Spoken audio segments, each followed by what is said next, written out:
What the hell is wrong with America? Okay, that is the question on the lips of pretty much the entire world right now. Over the past, 14 days, it seems from an outsider looking in that your country has devolved into some third world war zone. And it is, as someone who loves America, horrific to see. We have all known for a very long time, Americans and non-Americans, that America itself is nothing but a melting pot waiting to blow at any moment. It reminds me of a reactor seemingly about to boil over at a moment's notice, but somehow they have kept a lid on it only just, but the meltdown is only moments away. What we've seen in America over the past 10 to 14 days has filled the rest of the world with so many questions, and Americans themselves with so many questions, well, at least until something happened in the Middle East and then everyone seemingly just forgot about it. It's beyond me how quickly we as a human species move from one tragedy or one outrage to another. But whatever's happening in the Middle East, that doesn't for a second change the fact that right now in Los Angeles, it resembles a war zone. It's a wasteland. There's burnt out police cars. There's people looting everywhere. There's people committing crimes. There's non-stop violence. Actually, that was LA a month and a half ago. It's normally a shithole, but right now it's even worse. From an outsider's point of view, it looks like right now America is falling apart, and the divide that exists between Americans because of many different factors like political allegiance or ideologies or where they're from, it seems like that divide's just getting wider and wider. What could be the end result? Could it be tragedy? Could it be civil war? Could it be unrest? Could it be martial law? Who knows? Or will this just continue in perpetuity? It all began a couple of weeks ago when a wave of federal immigration raids in LA sparked intense protests and clashes, and these soon spread to other cities like New York and Austin. The US Immigration and Customs Enforcement, or ICE, that's what that stands for, I didn't know that, their agents have been going out and basically taking down anyone who seems to be a person that looks like they have either overstayed a visa or entered the country illegally. Now, the conversation surrounding people coming in from other countries is a hot button topic, and it has been for the longest time in every country, it seems, right now. Immigration is such a big issue all over the world, and I think the reason is this. It's not a race thing. It's not a racism thing. It's people are struggling in their own countries, and yet we seem to be letting so many other people in from other countries. And also, it depends on what country these people come from.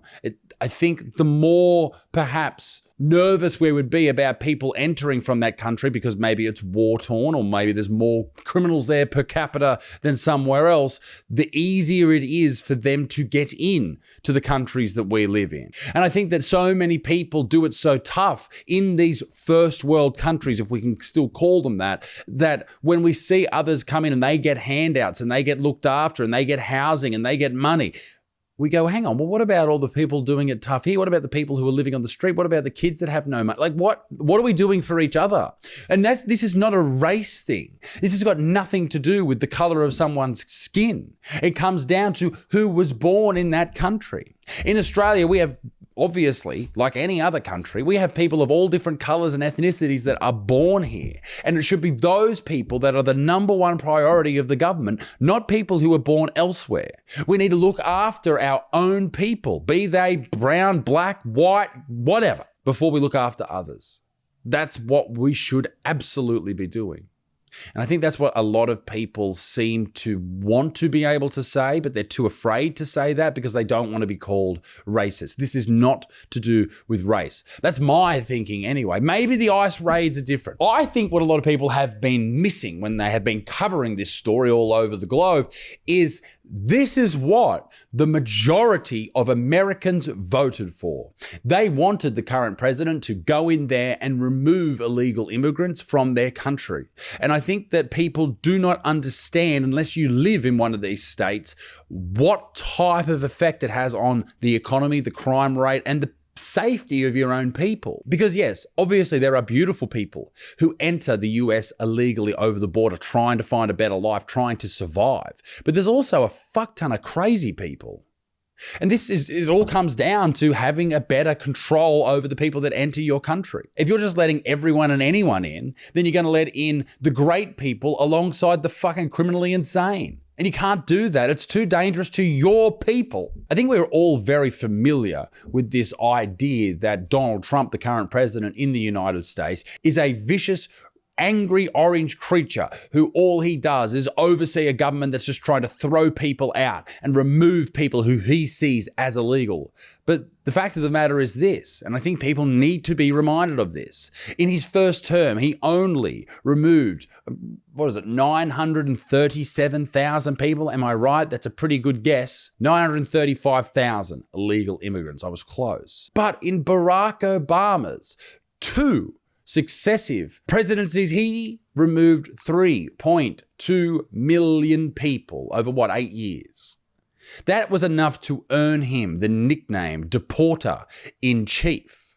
He removed so many more people. He got a fucking nickname. Most people who have tweeted about, posted on Facebook, changed their Instagram bio about this subject, who are villainizing someone like Trump, and maybe he is the villain. I'm not saying that he's not. They forget that immediately, or they've never heard it. It's fascinating to see how the media landscape can really skew this narrative to make it look like anyone who's on the Republican side is an evil piece of shit, and no one has done anything like this before. Bill Clinton did pretty much the same numbers as Donald Trump did in his first term. But we don't know that. We never hear that. No one gives a shit. Alas, I digress.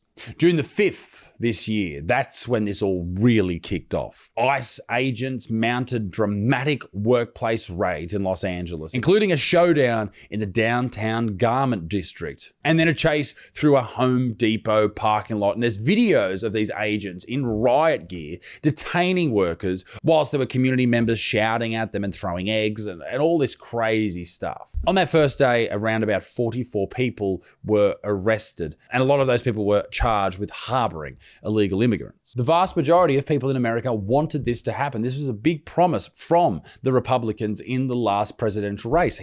Trump said he's going to remove all these people, and he got voted in. So it must be that people want this, right? Now, it would be remiss of me to not mention the fact, and the obvious fact, that these aren't just numbers, these aren't just statistics, these are real people. And that is the tragic nature of something like this. There is so many people right now who are being affected by these ICE raids, who have families, happiness, loved ones, everything in America.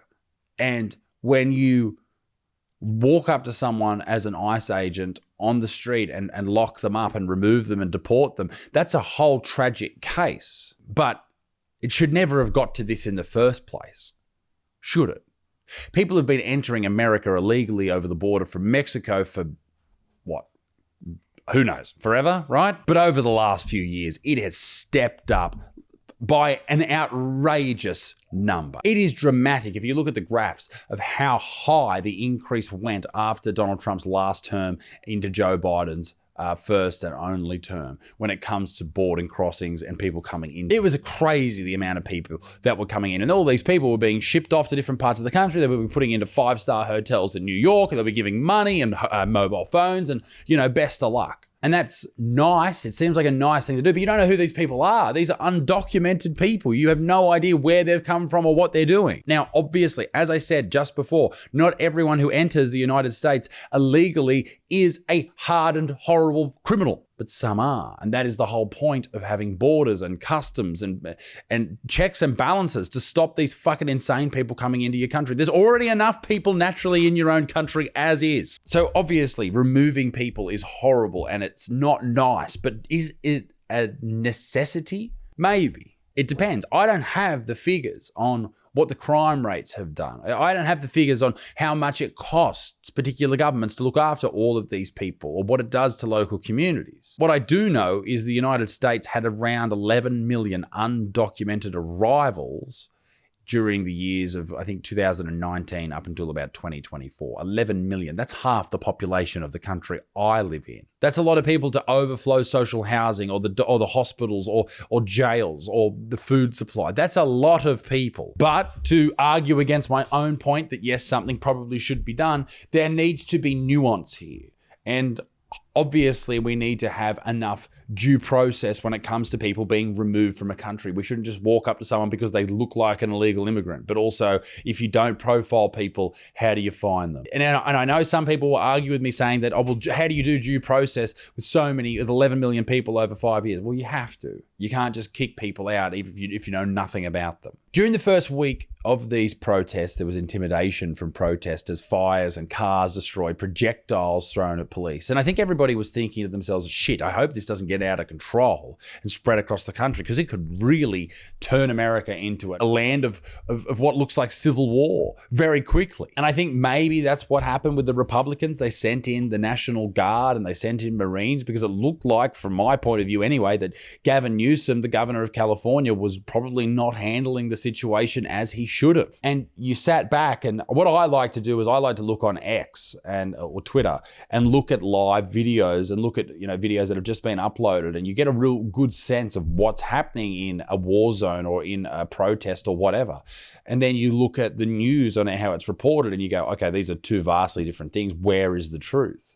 We were seeing from the blue state of California, these Democrats that were talking to the media there saying, no, everything's fine, it's under control, it's non-violent. And then all of a sudden on Twitter, on Facebook, on Instagram, on TikTok, people are fucking flipping cars over and they're setting shit on fire and the police are under attack. Like, obviously something's going on here and obviously something needs to be done. And if you were sitting there pretending nothing's happening, no wonder people are going, well, fuck, it looks like you need some help. Let's send in the National Guard. But is that an overstep from the federal government in America? Yeah, probably.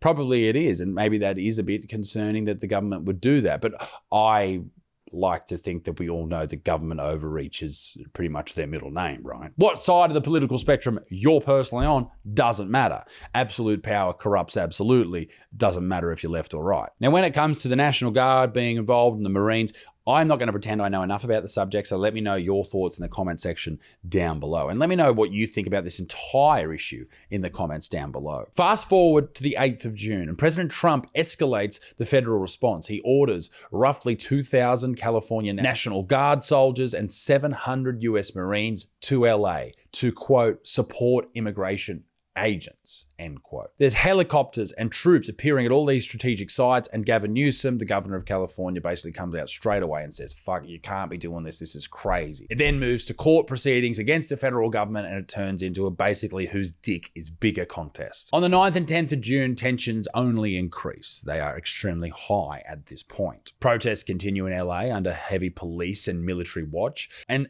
other rallies are emerging elsewhere in the country. People all over Dallas and New York and Austin are holding up signs trying to demand that the government stops what they call these racist policies. There's people blocking streets, stopping traffic, and demanding that people do something about what they call fascism that's happening on the streets of America right now. But it is fascinating to really look at this whole thing and see the difference in the reporting from Fox News and CNN. If you watch CNN, you think it's a very peaceful protest. If you watch Fox, you think it's fucking Armageddon. It's horrific that that's the situation that we are in as a people, as a world population, that we can't trust the people that speak down the barrel of a camera to us on the nightly news. People are shot with rubber bullets. People are hit with tear gas. One of the people shot with a rubber bullet was this Australian journalist, and the police officer seemed to just like look at her and then fire. It was pretty bad.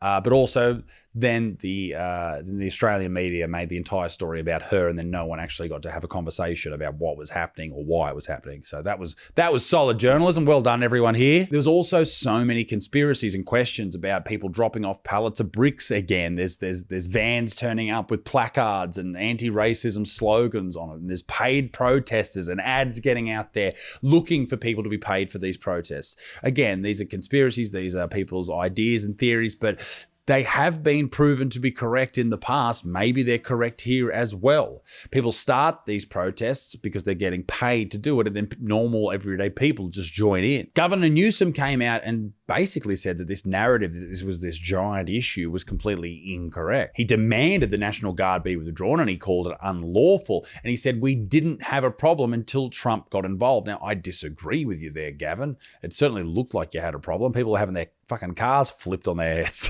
Gavin Newsom's putting all the blame on Trump. Then it becomes a dick swinging competition between Trump and Newsom, left and right, and no one's addressing the crazy people out in the street who are just fucking destroying their own city. Is it fair to say to people like Gavin Newsom that perhaps they should have done something about the dramatic numbers and the increase in numbers of illegal immigrants in their own city?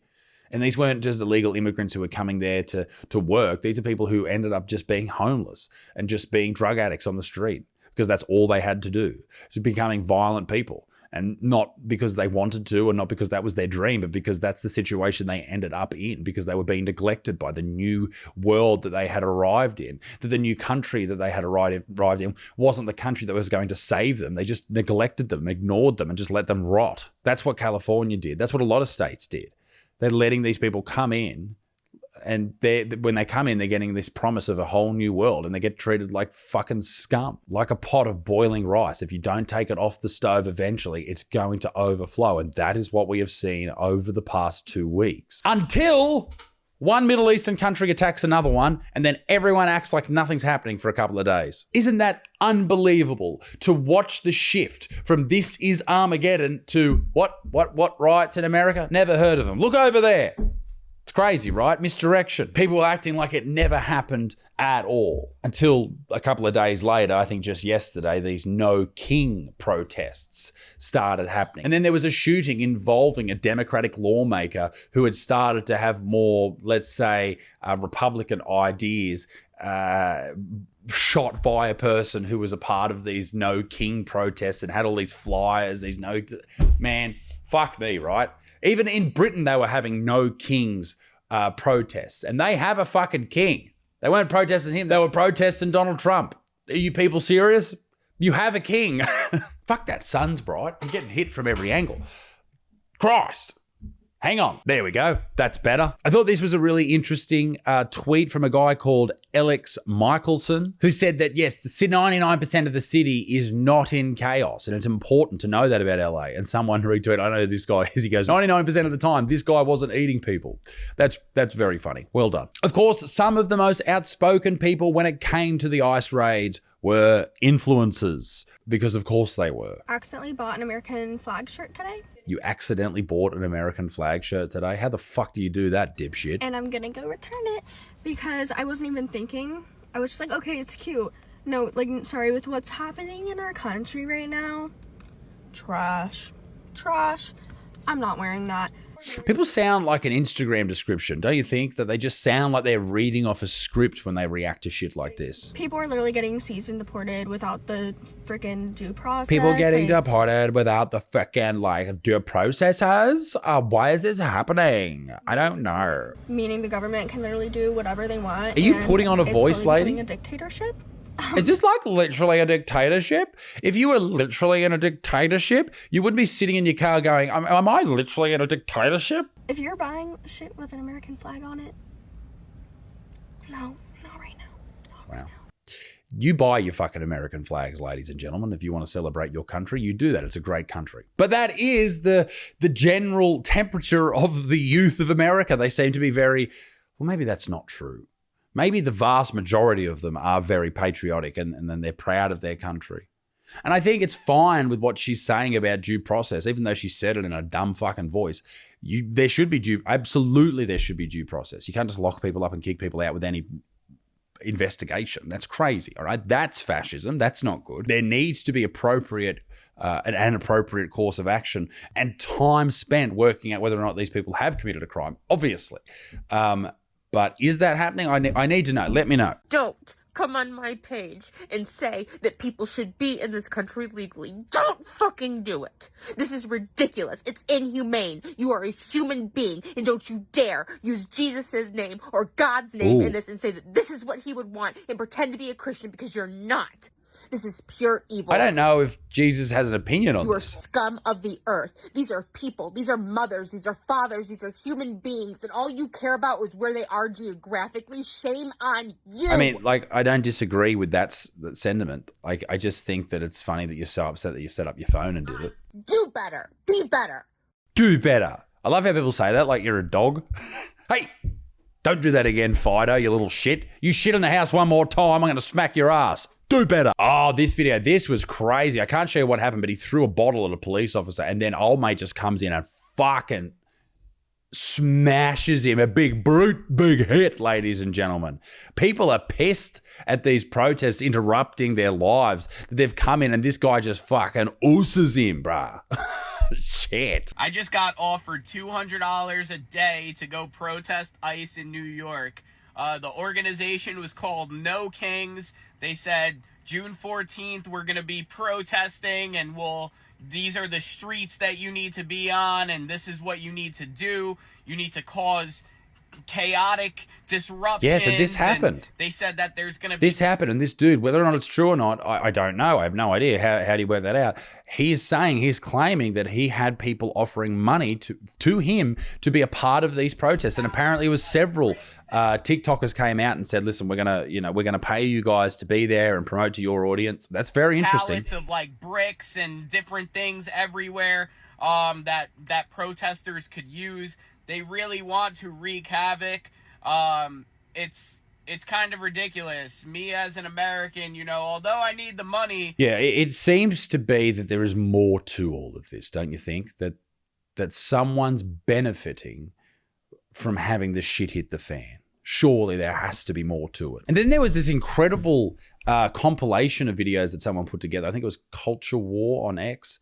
It went viral, and it was a lot of people who are on the left, like far. And when I say left and right, I don't think anyone's talking people who are slightly left or slightly right. I think they're talking about the far reaches of both. They put out this TikTok, and it was basically, they weren't saying exactly the same thing as each other, but their scripts, what they were reading out, was almost the same thing over and over again, just different iterations of it.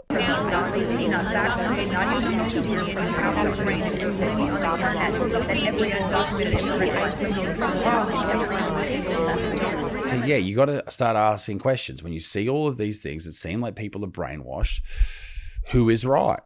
And I genuinely think that the truth is somewhere in the middle. There needs to be more due process. There needs to be less division, absolutely. But also, you can't just open your country to absolutely everyone.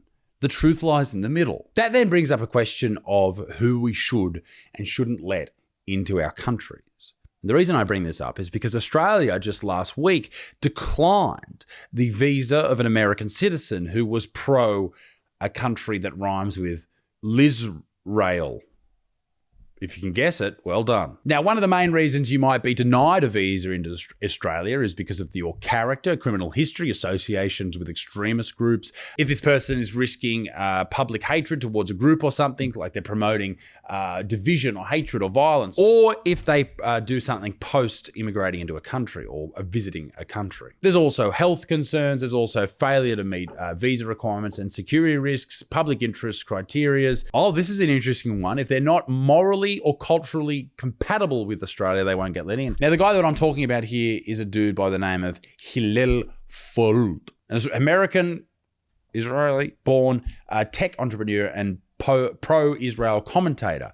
And he was banned from Australia, cancelled under Section 116 of the Migration Act due to concerns that his social media posts, which allegedly denied atrocities in Gaza and promoted Islamophobic content, could incite division in Australian communities. Now, is that fair? Why are we scared in this country of people's words so much? Why can't this guy have an opinion? Be it right or wrong, he should be able to have an opinion, right? That's madness that we are so terrified of other people's thoughts and thought processes that we will go out on a limb and say, no, you cannot come to this country. I think Candace Owens was another person that was banned for similar reasons.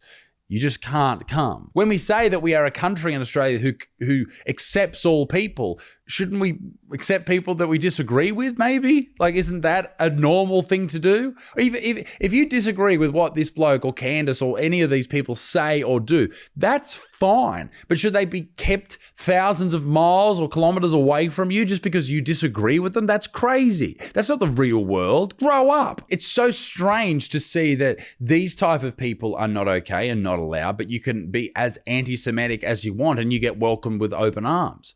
And remember, this is coming from a guy who was cancelled, a comedian cancelled for being I wasn't anti-Semitic. I made a joke about the Holocaust. That was it. But Australia also banned Bonnie Blue's visa coming into the country. So we're a bunch of fucking pussies, all right, in my humble opinion. So what happens next in America? Is it going to only get worse? Are there going to be more attacks, more violence, more unrest? Or is it going to simmer down? I don't know. Will Donald Trump go through with his removal of illegal immigrants? I imagine. But what will that cause? What will happen? Who knows? Only time will tell. And ladies and gentlemen, I want to know from you guys what you think about this entire subject, about everything that I've spoken about today. Let me know in the comment section. Am I right? Am I wrong? Am I off the money? Am I on the money? Is there something more to it? Let me know in the comment section down below. Be a good motherfucker. Peace in the Middle East. Big stinks. Tout au revoir. Bye-bye.